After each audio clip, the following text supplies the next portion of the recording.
If you're over 60 and waking up tired, foggy, or forgetful, this video may explain why, and it might surprise you. Because the biggest mistake people make after 60 is not sleeping too little.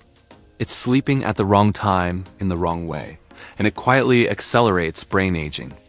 Most people think brain decline is inevitable with age, that memory loss, slower thinking, and poor focus are just part of getting older. But neurologists and sleep researchers say that's not entirely true. What actually matters most is how your brain cleans and repairs itself during sleep, and one common habit disrupts that process almost completely. Let us talk about what is really happening inside the aging brain at night, because this is where most people misunderstand. Sleep after 60. As we get older, sleep doesn't simply become lighter. The brain itself changes how it moves through sleep stages. After 60, the brain becomes much more sensitive to interruptions, noise, light, stress, and even small discomforts. Things that wouldn't wake you at 40 can fragment sleep at 65.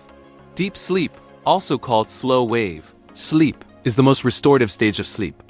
This is when the brain consolidates memories, stabilizes learning, and activates its internal cleaning systems.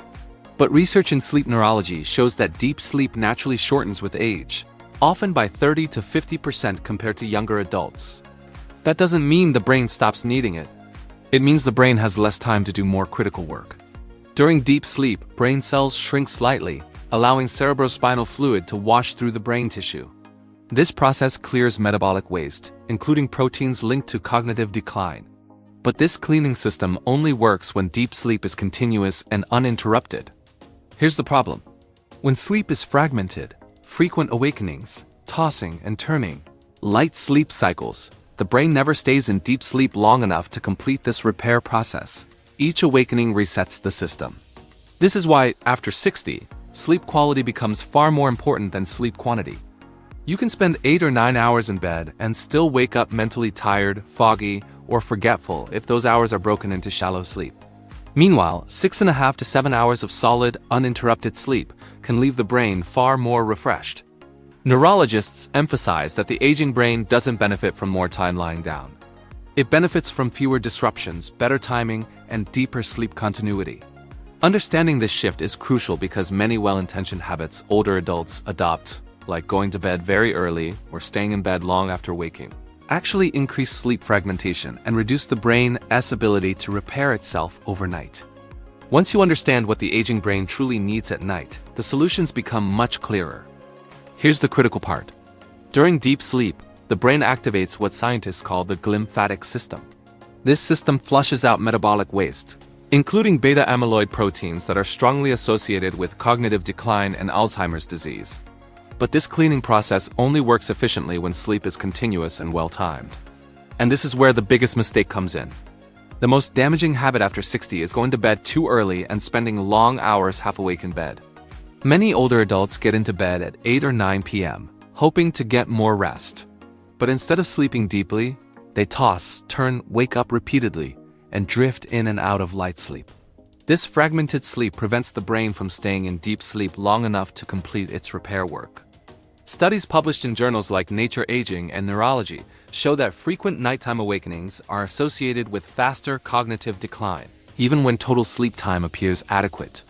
In other words, 8 hours of broken sleep can be far worse for the brain than 6.5 hours of solid sleep. Another factor makes this even worse. After 60, melatonin, the hormone that signals your brain it's time to sleep, is released later and in smaller amounts. Going to bed too early means you lying in bed before your brain is biologically ready to sleep. That mismatch confuses the nervous system. The result? Shallow sleep, early awakenings, and mental fog the next day. Now here's the good news. Neurologists and sleep specialists don't recommend sleeping pills or forcing longer sleep. They recommend aligning sleep timing with brain biology. The first fix sounds almost too simple, but it's one of the most powerful changes you can make after 60. Delay bedtime slightly. Most older adults go to bed based on habit or the clock, not on true sleep readiness. They feel tired, they think it's late enough, and they lie down, even though their brain isn't fully prepared to fall asleep yet. There's an important difference between feeling tired and feeling sleepy. Tiredness is physical or mental fatigue. Sleepiness is a biological signal. Heavy eyelids, slower thinking, reduced alertness, that unmistakable pull towards sleep.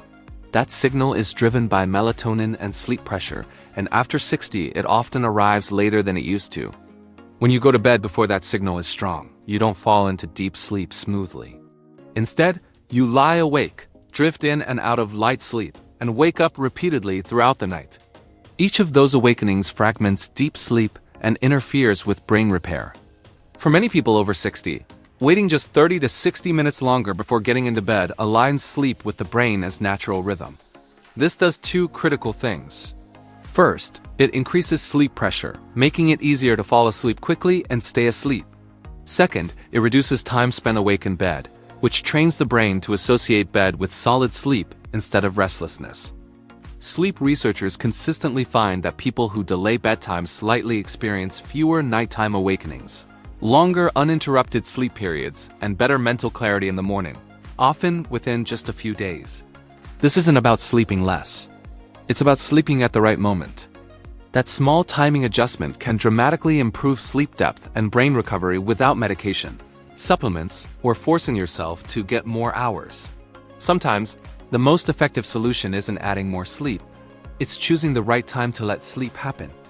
The second fix is protecting the hour before sleep, and this is far more important after 60 than most people realize. In the evening, your brain is constantly scanning the environment for signals of safety or alertness. Bright lights, fast-moving images on television, breaking news, emotional content, and endless scrolling all send the same message to the nervous system. Stay awake, stay vigilant. Even if you feel physically tired, your brain remains in a state of mild alert.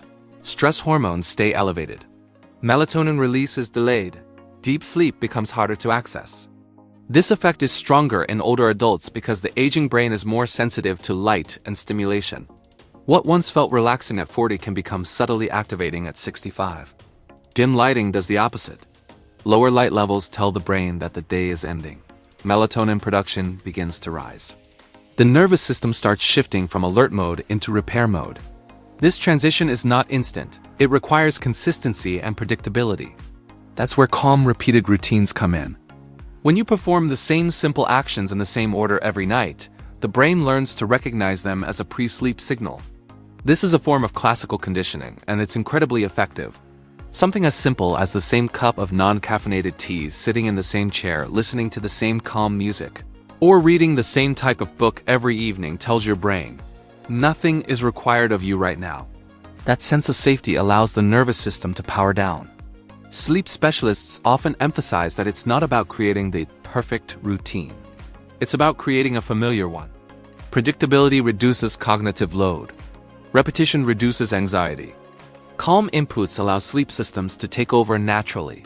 Over time, this protected hour becomes a bridge between wakefulness and deep sleep. The brain begins its repair processes earlier, making deep, uninterrupted sleep far more likely. In many cases, improving this single hour has a bigger impact on sleep quality than changing the entire rest of the day. It's not about doing more. It's about giving your brain permission to rest. The third fix is avoiding long daytime naps, and this is one of the most misunderstood sleep habits after 60. Many older adults rely on naps because nighttime sleep feels lighter or more broken. The intention is good, to catch up on rest. But when naps become long, especially in the afternoon, they often create a cycle that quietly worsens nighttime sleep. Short naps are not the problem. Brief naps of 15 to 25 minutes can actually be refreshing. They improve alertness, reduce mental fatigue, and don't interfere with nighttime sleep when kept short and early in the day. The issue begins when naps stretch to 45 minutes, an hour, or more. Long naps allow the brain to enter deeper sleep stages during the day. When that happens, the brain partially satisfies its need for deep sleep, and that directly reduces sleep pressure. Sleep pressure, also known as sleep drive, is the biological buildup of need for sleep across the day. The longer you stay awake, the stronger this pressure becomes. Strong sleep pressure is what allows you to fall asleep quickly and stay asleep at night. When you nap for too long, you release that pressure. By bedtime, the brain simply isn't tired enough, even if your body feels exhausted. This leads to lying awake, fragmented sleep, and early awakenings.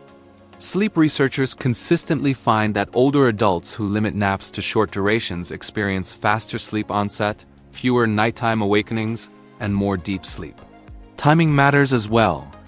If you nap, it's best to do so before mid-afternoon. Late-day naps are especially disruptive because they interfere with the natural evening rise in melatonin. Think of sleep drive like a battery. You want it fully charged by bedtime. A short nap is like a small boost, helpful. A long nap is like draining the battery just when you need it most. Protecting your nighttime sleep means respecting this balance.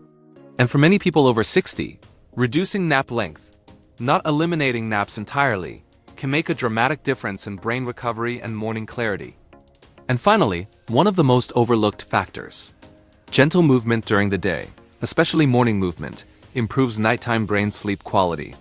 Studies show that light activity increases deep sleep efficiency and improves memory consolidation in older adults. Not intense exercise, just regular movement. Here's the key takeaway. After 60, your brain doesn't need more time in bed. It needs better timed, deeper, uninterrupted sleep. Fixing this one mistake won't just help you sleep better. It can slow cognitive aging, improve memory, sharpen focus, and protect your brain long-term. So let me ask you, do you go to bed because you're sleepy or because the clock tells you to? And do you wake up feeling mentally clear or foggy and slow? Share your experience in the comments. Your answer may help someone else realize what needs to change. Thanks for watching.